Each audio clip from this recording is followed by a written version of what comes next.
If you would have told me last year, hey, Rob, Daredevil Born Again is going to live up to your expectations. It's actually going to be on the same level of the Netflix series. It's probably going to be the best Disney Plus series ever made, the best Disney Plus MCU series.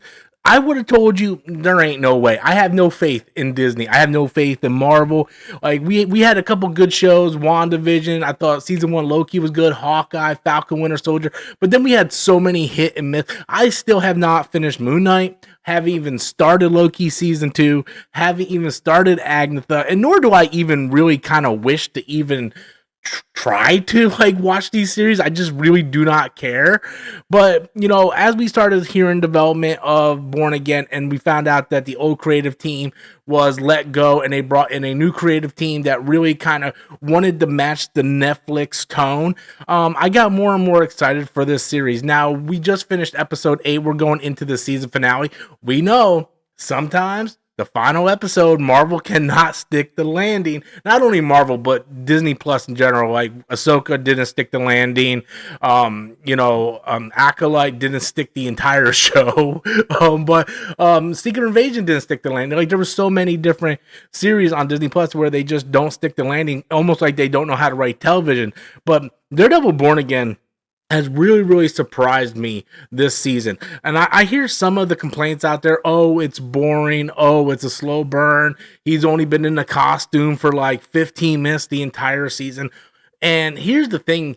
People don't realize like Daredevil is not like a super action-packed comic book, right? It's very methodical. It's very, paced, and it's very story heavy character development. That's the way the Daredevil comics are. And when you go back to the Netflix series, do you guys know that he only wore the costume really in season 2? That was it. That's the only season out of the 3 seasons of the Daredevil series that he actually wore the costume. He didn't wear it in season 1 until the final episode. He didn't wear it in season 3 because Bullseye had it and was parading around as the fake Daredevil. He just wore the black costume. He wore the black mask and the sweatshirt in season 1 and season 3. He only wore the costume in season 2, and he wore it in Defenders.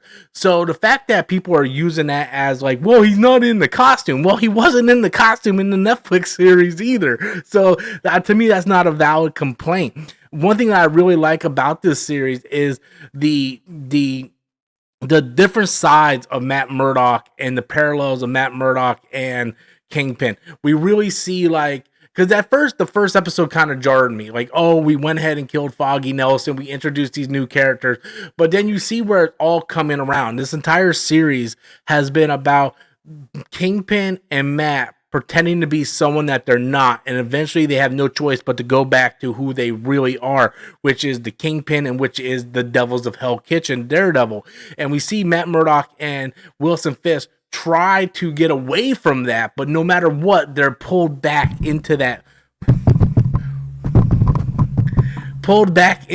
world. I'm sorry for your ears, ladies and gentlemen. I do apologize.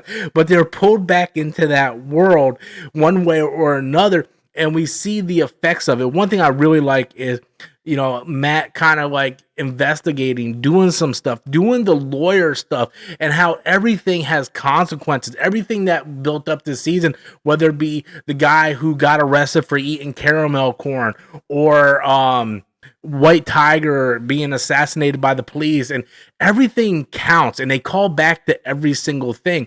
They add Easter eggs of Miss Marvel and Hawkeye with Jack and Miss Marvel's father and all these different characters, and everything feels connected, but they don't try to like just throw it in your face for the purpose of throwing it in your face. It actually has a reason to have it in there, and I'm really enjoying the tension in this show, and really the great writing. When you look at like other streaming series, like I think HBO Max just knocks it out of the park with their content. Apple TV knocks it out of the park. Hulu is putting out bangers, whether it be Shogun, Paradise, there's a plethora of other different series. Disney Plus needs to get on that level. I understand you want to have like a family friendly vibe for everybody where families can enjoy it. And it's okay to have that content, but you also need to have stuff that is going to be critically acclaimed. You know, something like Andor season 1, which was nominated for Emmys, where people are looking forward to season 2. It's okay to have different varieties of Star Wars, but you also need to make sure that you check off the boxes to other fandoms as well that might want a serious, more a political thriller like Andor season 1. I'm super excited for Andor season 2, and now I feel like now we have two majorly great series on Disney Plus that I can actually look at and absolutely love, which is Daredevil Born Again, which defied all my expectations. I was really just going in this thing going, hey, the bar is low, just try to do, just try not to F it up. Just try not to give me She-Hulk, Daredevil, and we will be fine. Echo was boring as crap. It was absolutely horrendous. I hated Echo. If they could just somewhat do better than that, I would be happy.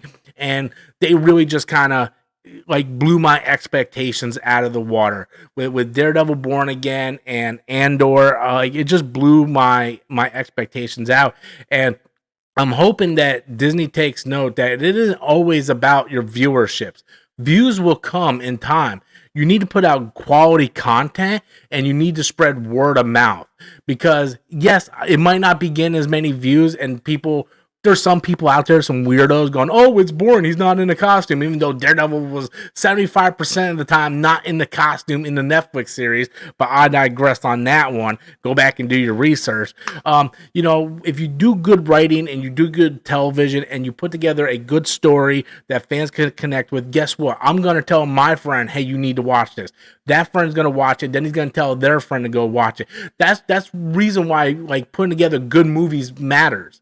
You know, because if you have someone that you're like, hey, you got to go see this, or hey, you need to watch this, then it spreads. Danny told me about Paradise, and then I started watching, and then Gaskar started watching, and then DJ started watching. Then we all started telling people we know about it, and like we all watched it, you know, because it comes down to word of mouth. You put together a good product, and it spreads like wildfire. But if you put together a product like The Acolyte or Agnatha, and you're looking at this and like this is just filler to put stuff on Disney Plus, you know, you need to do better. You need to have a flagship series. I think Daredevil is going to be that flagship series.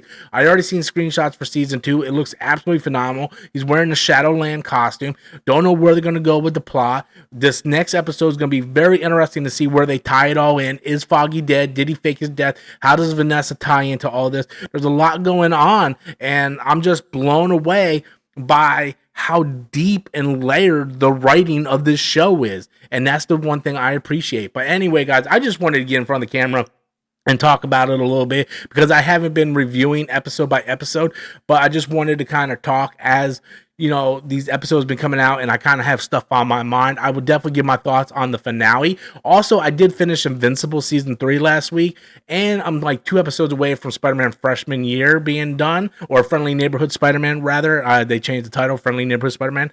So I finished Invincible. I'm a couple episodes away from Friendly Neighborhood being done. If you guys want to hear my thoughts on it, I absolutely love to talk about this stuff, but I can only do that if you actually leave comments and say, Rob, we want to hear that. I can't read your mind. I don't know what you guys want to see me do content on. But anyway, thank you so much. Also, I'm probably going to be doing a video. I have been doing videos on the Nintendo Switch 2 and that disaster over on the gaming channel, and I am playing South of Midnight. So I got a lot of stuff going on right now.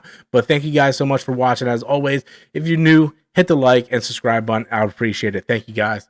Peace out.